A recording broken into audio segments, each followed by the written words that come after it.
मैं मुकेश कुमार शर्मा, जो जी के गुरु मुकेश सर ऑनलाइन प्लेटफॉर्म पे आपका स्वागत करता हूं। आज हम एग्रीकल्चर सुपरवाइज़र से संबंधित टेक्स्ट सीरीज अगली लेके आपके सामने आए हैं, जिसमें हमारा प्रमुख टॉपिक है राजस्थान के वाद्य यंत्र। इसमें से आपको 100% क्वेश्चन देखने को मिलेगा एग्रीकल्चर सुपरवाइज़र में, और ये टॉपिक है supervisor, Rajasthan police, SI, REET सभी के लिए एक उपयोगी टॉपिक है। जो टॉपिक आपके सामने आज लेके आए हैं, इसमें आपको पूर्ण रूप से ध्यान रखना है, जिससे आपकी आने वाली एग्ज़ाम में किसी भी प्रकार का क्वेश्चन गलत न हो। शुरुआत करते हैं राजस्थान के वाद्य यंत्र से संबंधित। अगर हम बात करते हैं, राजस्थान के वाद्य यंत्र को 4 भागों में बांटा गया है, जो निम्न है।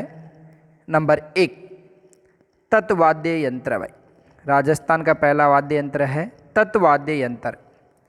ऐसे वाद्य यंत्र है जिसमें तार व घोड़े की पूंछ के बाल का प्रयोग किया जाता है, वो तत्वाद्य यंत्र कहलाते हैं। अगर इस तत्वाद्य यंत्र में बात की जाए तो एक ट्रिक आपको याद रखना है, जिससे पूरे के पूरे तत्वाद्य यंत्र आपको अच्छी तरह से याद हो जाए। भूत का इशारा, दूर सु, गुच्छ जी, ये आपको ट्रिक याद रखना है।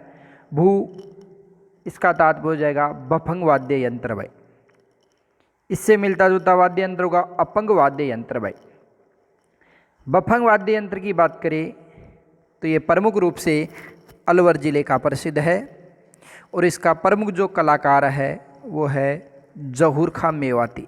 कौन है भाई? जहूर खां मेवाती। किसका प्रमुख कलाकार है? बफंग का प्रमुख कलाकार माना जाता है, जहूर खां मेवाती को माना जाता है। भाई, इसके अलावा दूसरे अगर बात करें तो अपंग, तीसरे तत्वाद्य यंत्र की बात करें तो तंबूरा आता है। भाई, कौन सा आता है? तंबूरा, जिसमें 4 तारों का प्रयोग किया जाता है। भाई, कितने तारों का? 4 तारों का प्रयोग किया जाता है, और इसको प्रमुख रूप से यानी कि कांबड़ जाति के द्वारा बजाया जाता है, या कांबड़ जाति के द्वारा इसका प्रमुख रूप से प्रयोग किया जाता है। और ये कांबड़ जाति प्रमुख रूप से जैसलमेर ज़िले में निवास करती है, और इनके द्वारा 13 ताली नृत्य किया जाता है, जो प्रमुख रूप से रामदेव जी के मेले का प्रसिद्ध है। भाई, इसके बाद में अगले वाद्य यंत्र की बात करें, ठीक है ना, तो काका तात्पर्य होगा यानी कि कमाईचा। कौन सा वाद्य यंत्र है? कमाईचा।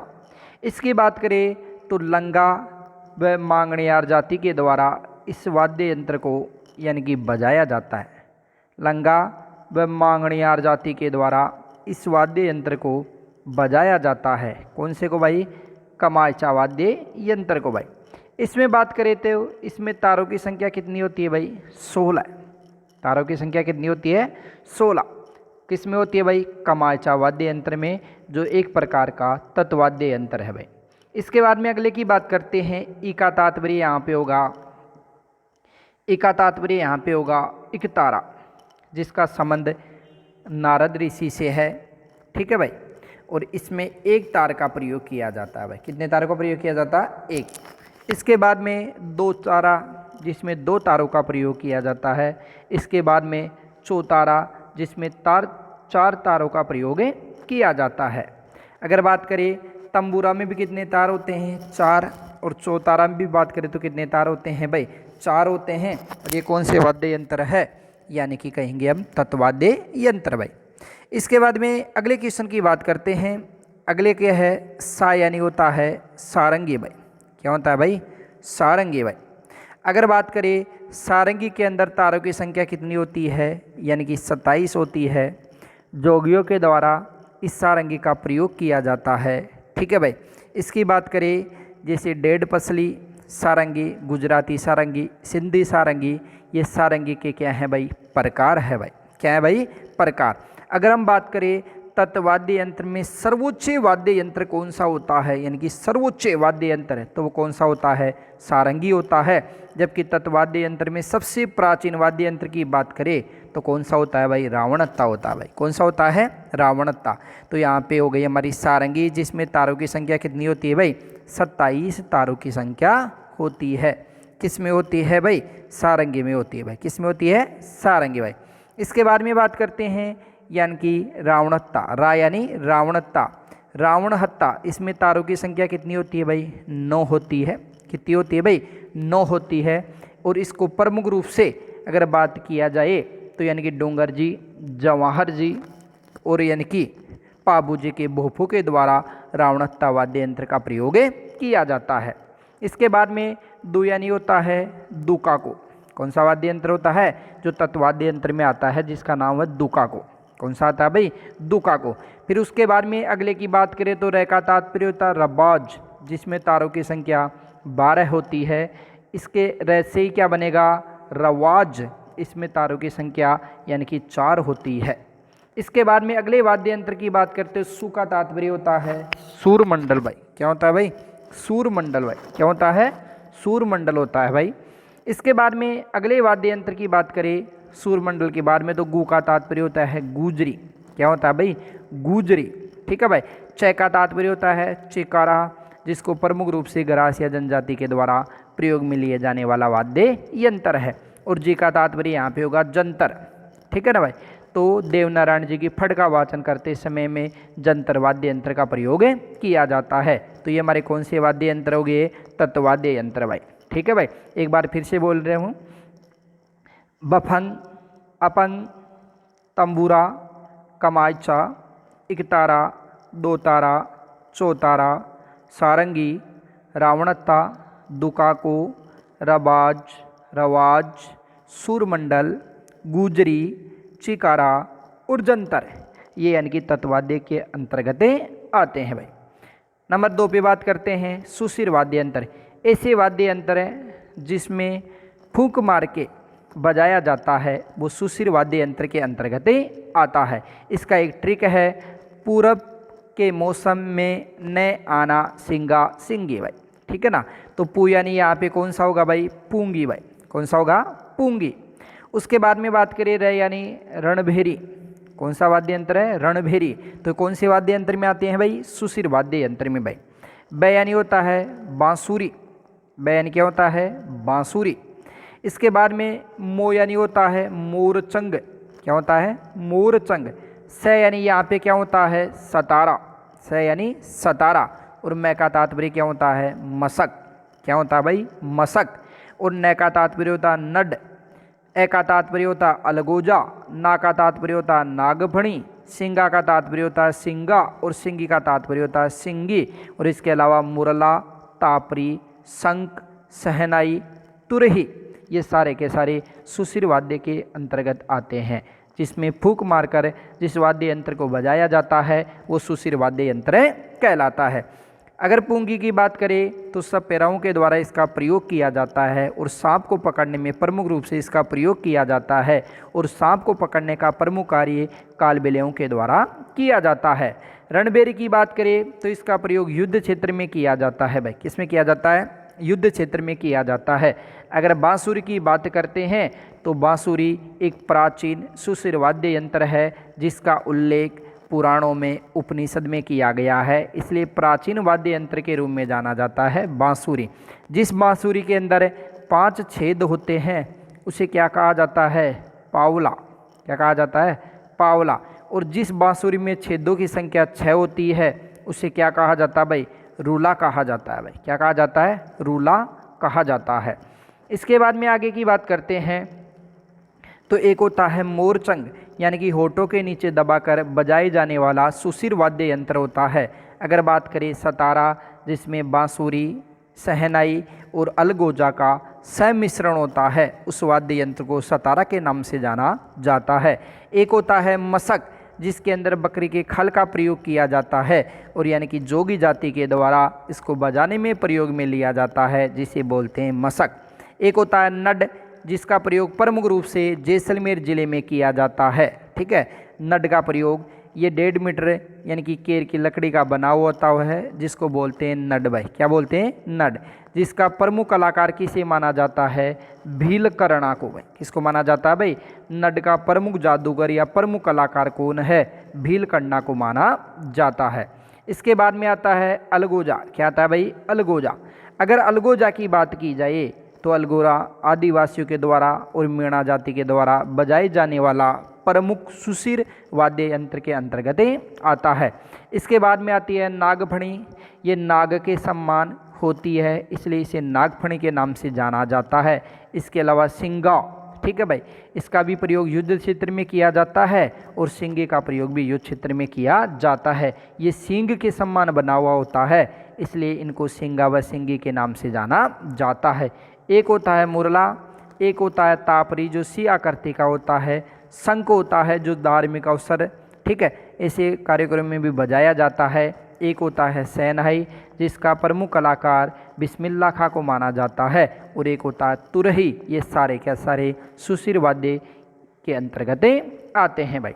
अगली बात करते हैं नंबर 3 पे, अवनद वाद्य यंत्र। ऐसा वाद्य यंत्र है जिसके अंदर चमड़े का प्रयोग किया जाता है, उसे अवनद वाद्य यंत्र के नाम से जाना जाता है भाई। इसमें बात करते हैं जैसे मादल, ठीक है भाई।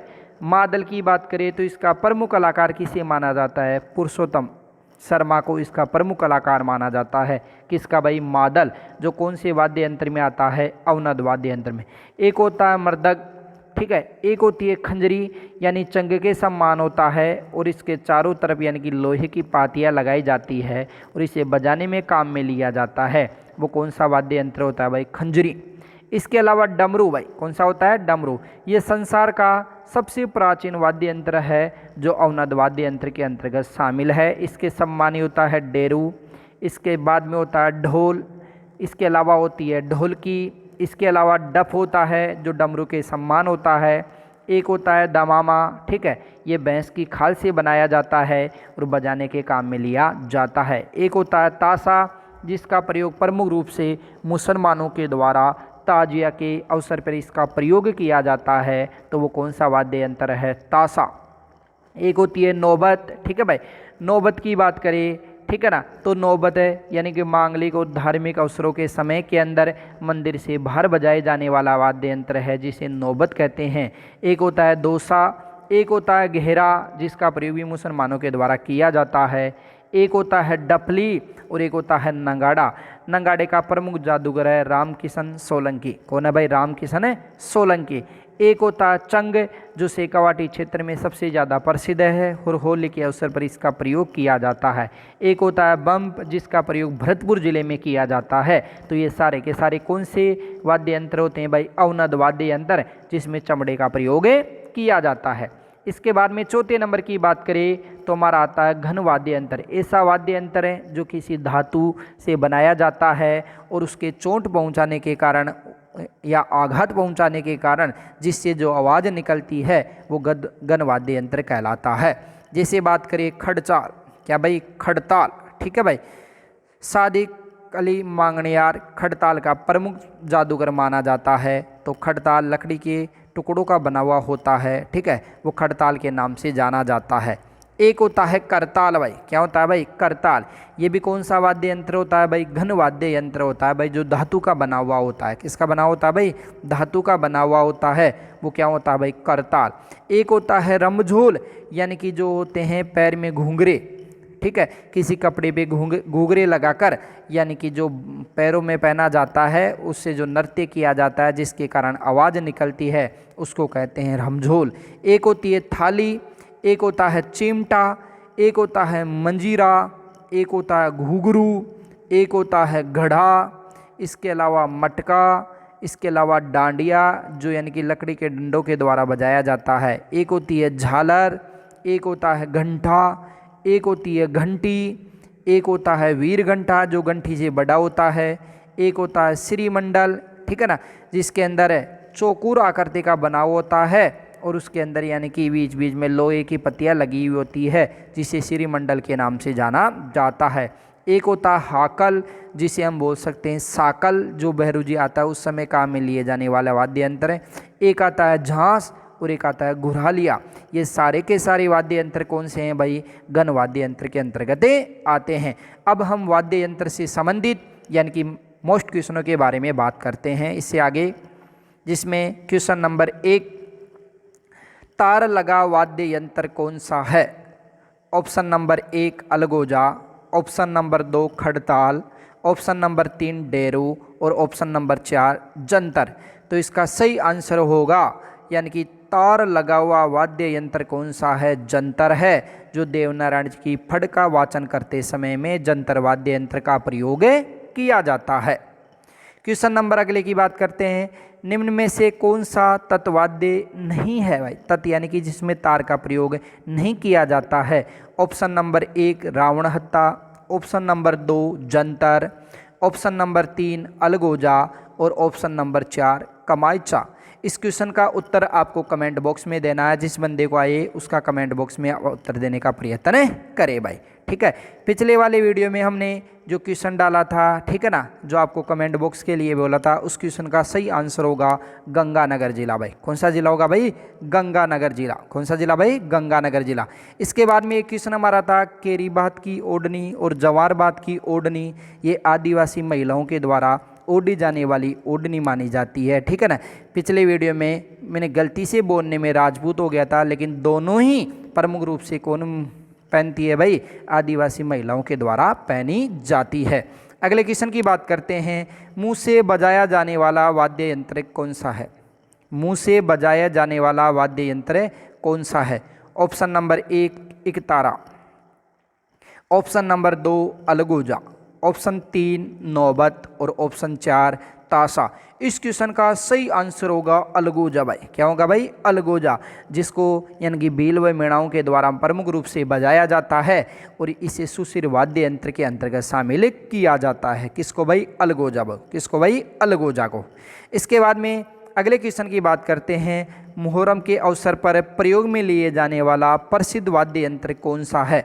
ऑप्शन नंबर 1 नगाड़ा, ऑप्शन नंबर 2 ताशा, ऑप्शन नंबर 3 मादल और ऑप्शन नंबर 4 मंजीरा।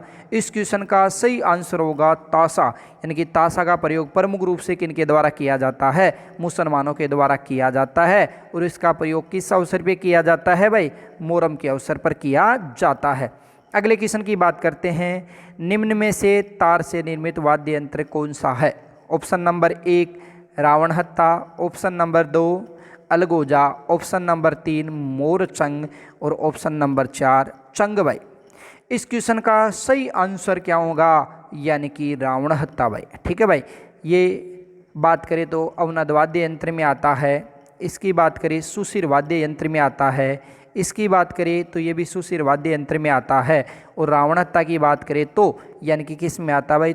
यानी कि तत्वाद्य यंत्र में आता है, जिसमें तारों की संख्या कितनी होती है भाई?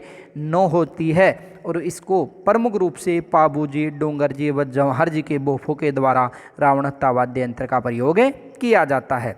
अगले क्वेश्चन की बात करते हैं, मंदिरों तथा राजाओं के महलों के मुख्य द्वार पर बजाए जाने वाला वाद्य यंत्र है।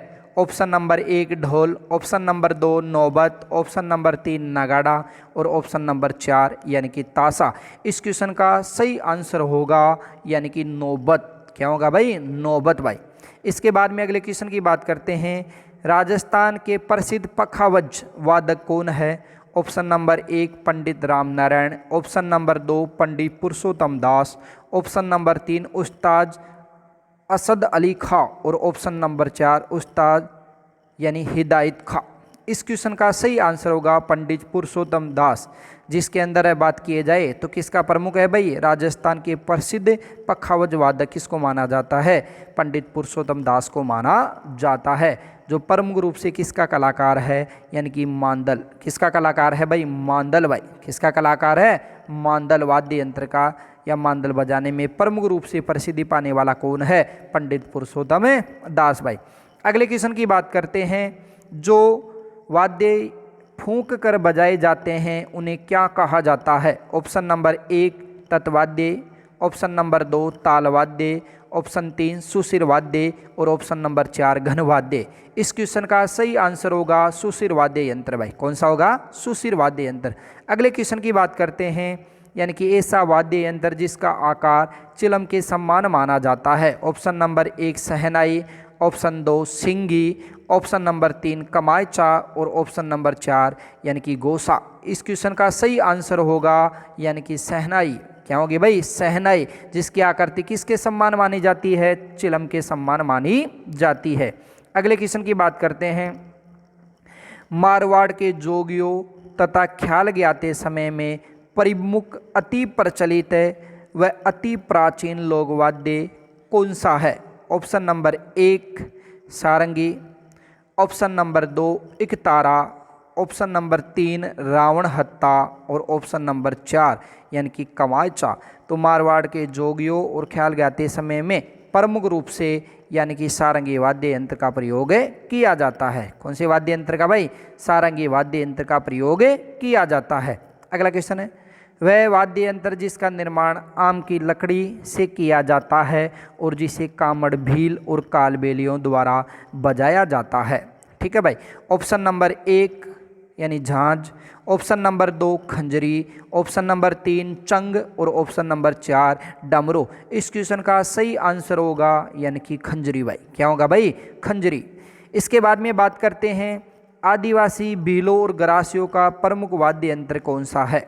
यानी कि आदिवासी भीलों और गरासियों का प्रमुख वाद्य यंत्र कौन सा है? ऑप्शन नंबर 1 मांदल, ऑप्शन नंबर 2 चंग, ऑप्शन नंबर 3 ढोल और ऑप्शन नंबर 4 सहनाई। इस क्वेश्चन का सही आंसर क्या होगा भाई? मांदल। क्या होगा भाई? मांदल। इसके बाद में अगले क्वेश्चन की बात करते हैं। ऐसा